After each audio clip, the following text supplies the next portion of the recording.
Hi and welcome to GRVO TV, G's Reviews, Views and Opinions. As you'll see from the backdrop, I am in a different location. I am currently filming in Camera World in Chelmsford, Essex, England, for those USA followers.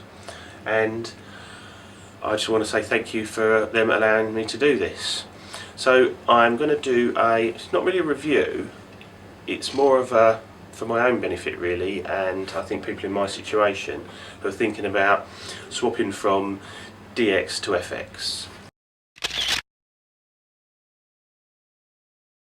Now we can argue and debate all day about it, but what it comes down to is your own personal opinions and your photographic style. So I've got here today the Nikon D600, which is a full frame camera. First impressions are it feels really nice and comfortable in the hand. It feels very familiar in that it's very similar to the Nikon D7000 in build quality and styling, and side by side there are subtle changes. You know, it certainly isn't a full frame sensor in a Nikon D7000. It is different, the body's different, some of the buttons are different. For instance, the up, down, down, left, right button is a lot smaller on this. It's very comfortable in the hand and your thumb doesn't sort of knock that switch, just like on the D7000. Really comfortable. Styling wise, virtually the same. It still retains the little, which I love, the little auto-focusing point selector switch and the manual focus thing there, which is a nice feature. We've got one dial, the same on the left hand side, that's quite nice. Interestingly, we've now got a headphone jack as well as a microphone jack, which is a really good, that's one of the things I would like on the D7000 to be honest, but I can live without it. So yeah, overall camera feels nice. So full frame or crop censored, there's going to be a step up in image quality, there's no doubt about that, but am I unhappy with the quality I get from my D7000? Absolutely not. So for me it's not about image quality, it's more about your style of shooting. My particular style is more akin to telephoto shooting, and if you look at my Flickr page then you'll see that a lot of my photos are sort of very tight in shots. So if I go to full frame, my 70-200 is not going to be as tight as it will be, as it is at the moment on the D7000. So for me at the moment,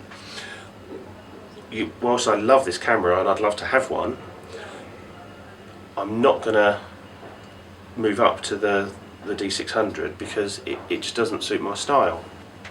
However, if you're looking to go into full frame and you're looking at between this and the equivalent Canon 6D, I think either of them are great cameras, but the one thing I noticed on this, which I thought was a lot better, was the auto-focusing system. Now, it's the same system pretty much as on the D7000, but because you've got a bigger sensor, it's more concentrated in the middle. So that could be seen as a downside, but I still think it's better than the system that Canon are offering at the moment.